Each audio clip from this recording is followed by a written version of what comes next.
All right, Bob Chick with David Baye. We're wrapping things up here in Toronto moments after the announcement just came down. Juan Diesel Morel punches his ticket to the Olympia. Persistence finally paying off for the big man, and he's going to the Olympia. Yeah, he's had 3 shows in a row, second, and now finally got his first place.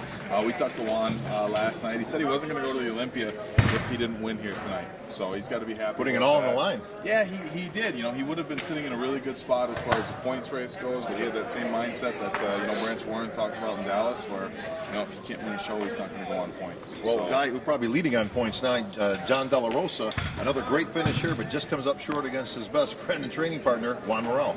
Yeah, John, as we've discussed before, he's got a really complete physique, and he comes in good condition. I think he was a hair off tonight from what we saw him earlier in the year. In fact, I think, in Dallas and Brazil, he was a little better than he was in New York here tonight. I think if John just takes it to that next level, like that Phil Heath level of conditioning, which obviously isn't easy and he's working hard, but I think if John gets to that next level of conditioning, he's going to be walking away in the first place at some of these shows. So he's been improving a lot over the last few years. I don't expect that's going to slow down anytime soon. So he just needs to really, really nail his conditioning. And again, I think you'll see John win some shows in the near future. Well, he's been on a tear. Speaking of shows, this is his 4th or 5th in a row. So I don't know how much gas he's got in the tank, but we'll see if he can eke out one more, or at least be the points leader and probably get to the Olympia that way. Jung Jackson, bringing his trademark thickness. I tell you can't beat that mass, man. You know what? He may be lacking just a little bit in that legs, but I tell you what, he's got so much muscle in that upper body. Hard to overlook. Yeah, you're going to see some of the pictures online, and when Johnny's hitting his real ad spread, it's absolutely obnoxious. The amount of mass he's got in his traps from all his years of heavy deadlifting, which means he's world class at.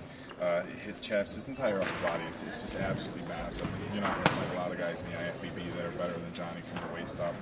His legs, he just doesn't have that sweep on his quads. So for as good as Johnny is and as consistent as he is, unless he brings him up, and at this age, it's not like he's not done everything there is to do. Johnny's always going to be a good bodybuilder, but there's always going to be somebody that's coming to these shows with bigger legs and a comparable upper body, or at least sure. So he's always going to finish good. I don't see Johnny, winning any shows anytime soon, but another great showing for Johnny, so we should be happy with his second place finish. Certainly a genetic thing. He can squat a Cadillac, so I mean, certainly nothing he hasn't done in the gym. Exactly. The X-Man Tony Freeman is 49 years old, still bringing it here with the young guys, and comes out with a top 5 finish. Yeah, I thought Tony was a little bit off as far as conditioning, but otherwise he looked really good. He's big, and he hasn't lost really much size, maybe a little bit in his legs from what we might have seen 5 or 6 years ago. But he looked really good, top 5 finish, and a pretty good lineup, so he should be pretty happy about that. Well, the enigma of Lionel Baye continues, my friend. It's like deja vu all over again. Literally the same conversation we just had at the last show.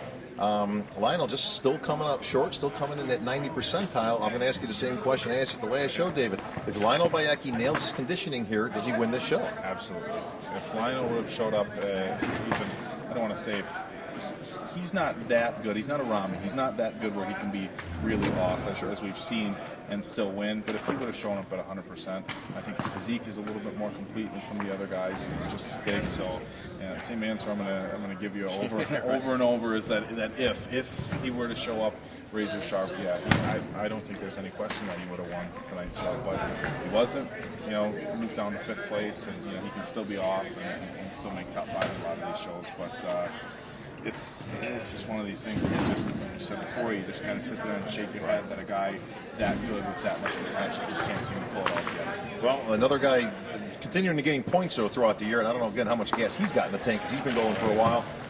But again, some of these guys are going to get there one way or the other, and Lionel's certainly a top 10 talent at the Olympia, so we'll see. Maybe he'll bring his best in September. We'll see. David, the 212 action was great here, and it literally came down to the judging tonight. The guys were that close, and head judge Steve Weinberger put these guys through the ringer in the pre-judging and here at night, so that's how close it was. Yeah, I don't know that I have been to a professional competition in the year that I've been working for Muscular Development or any competition in a long time where they've put the guys through the ringer as much as they did today and again tonight. They had them out like 3 times tonight. They had them out in the beginning, confirmation round, again at the end. So they really put them through a lot of work. I thought we would have seen Mboya Edwards ahead of Mark Dugdale. Mark seemed to get a little bit better as the day went on. You know, I had said earlier on in the play-by-play during pre-judging that Mark was a little bit off his best. You know, when he's standing by himself, usually it's the other way around. Usually you see somebody by themselves, you say, wow, they're great, they get in the lineup and they kind of fall back. You know, I had said that, you know, Mark looks a little bit off his best. When you put him in that lineup, it was like, okay, well, you know, in this lineup, Mark looks pretty darn good. And so, you know, Mark, one of the nice guys in the sport. I think everybody's going to be happy to see him get a top 3 finish. Yeah, very consistent. Mark rarely comes in out of shape, rewarded with a top 3 finish here. I'm with you. I thought Mboya was really fighting for that spot. I think he lost a little ground at the end of the pre-judging, where it seemed like Mark gained, but a top 3 finish for Mark Dugdale. Second place, I think a little bit of a surprise for some people. I know you mentioned after our pre-judging wrap-up, but Raul Carrasco, I tell you, the guy brought it, probably the best conditioning, and it really propelled him in. You know, he's missing a few things, but I tell you what, that conditioning and his consistency, rewarded with a runner-up finish here. Yeah, it's nice to see guys get rewarded on their conditioning. You know, we've talked about it before. It's bodybuilding. You got to be a big guy. He was a little bit light in the leg department, but he wasn't light at all in the upper body department. I think when people look at pictures, you see he was just as muscular as the other guys in the division, and his legs weren't terrible. They just weren't as big as his upper body, but what he lacked in his legs, he definitely made up for in his conditioning. The best conditioned guy probably in the division, at least in that top 3 group.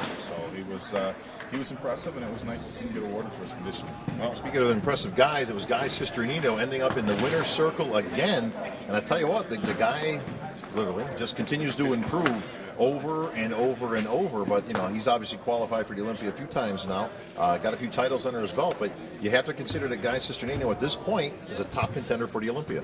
Yeah, you know, I don't think we're going to see him, you know, pushing that top 3 or 4 spot at the Olympia. You're going to have your Flex Lewis, I'm assuming David Henry, a couple of these other guys that are, you know, that are really just kind of on a different level in this 212 division. But I think the top 5 at the Olympia for Guy isn't a stretch if he comes in razor sharp. Now, the last 2 times we've seen Guy in New York and here, I don't think he was at his absolute sharpest. Still really good conditioning, obviously good enough to get some first place finishes and place very well in New York.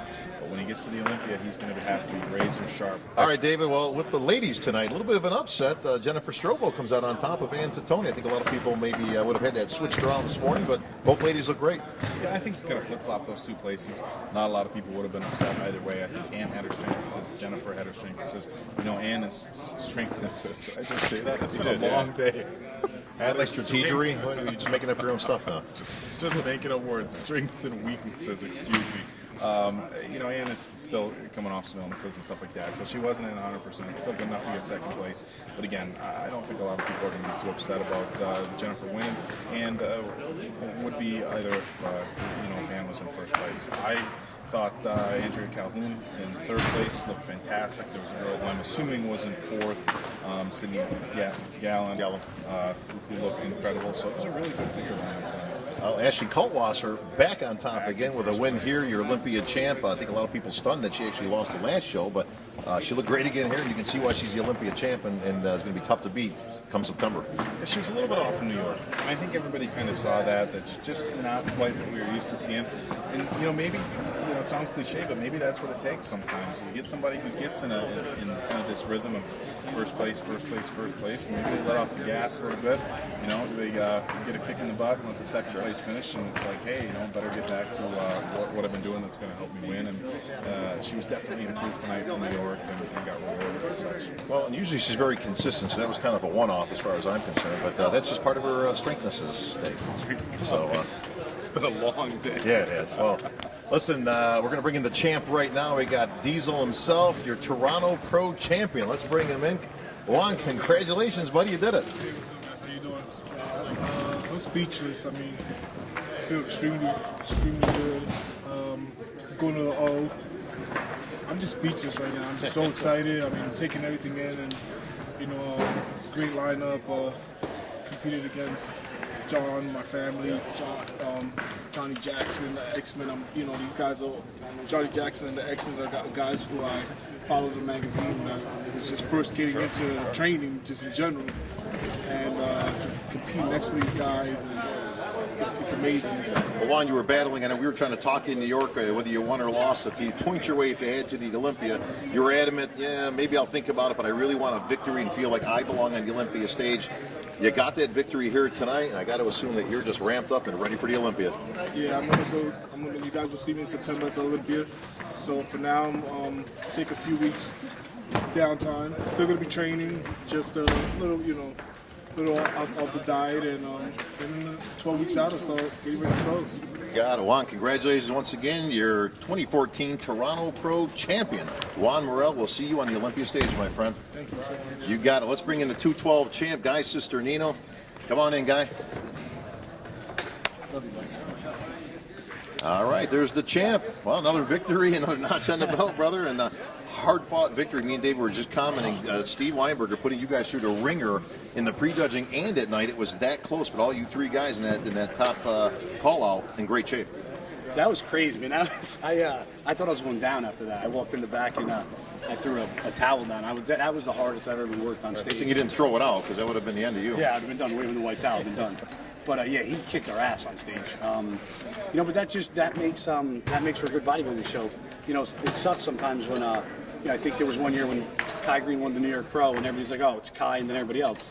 Like, it's cool for Kai, but when you're talking about bodybuilding, that doesn't. There's no excitement to it. It's like a Super Bowl being 50-0. That's not fun to watch. Nobody wants to see that. People want to see battles and people go at it. And I was not mad after New York, but New York was my backyard, and I wanted that victory bad, even though I won in Dallas. And even after the New York show, people were like, you doing Toronto? I'm like, nah, I'm done. I'm checked out. I'm going to do the Olympia.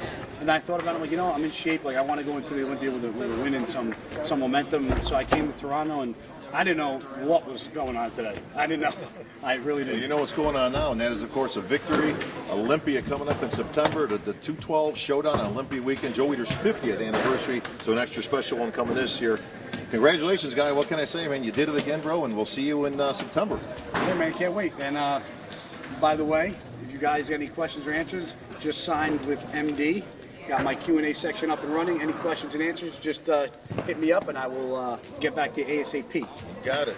Ask the champ, Guy Cisternino, now part of MD, the family. Guy, congratulations. Thanks. David, come on in, boy. Let's wrap this up.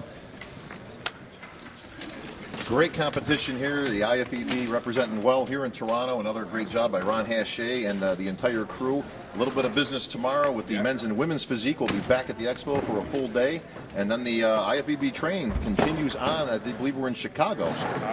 Tim Gardner putting on a whopper over there. Over 200 pros will be in attendance there. So Olympia spots are getting few and far between, my friends. So You got July 4th, we got the Chicago Pro, and I believe August 2nd, we have Hani Rambaugh's show out in Sacramento. Sac Pro. Sacramento, and then Tampa. So we're talking 3 shows left, and there's a big list of guys who were in the top 15 at the Olympia last year who aren't qualified, and a handful of those guys don't even have enough points to get there. So it'll be interesting to see who pops in at the next few shows. Well, that's why they played the game. All right, that's going to wrap things up here in Toronto. For David Baye, I'm Bob Chick for MD.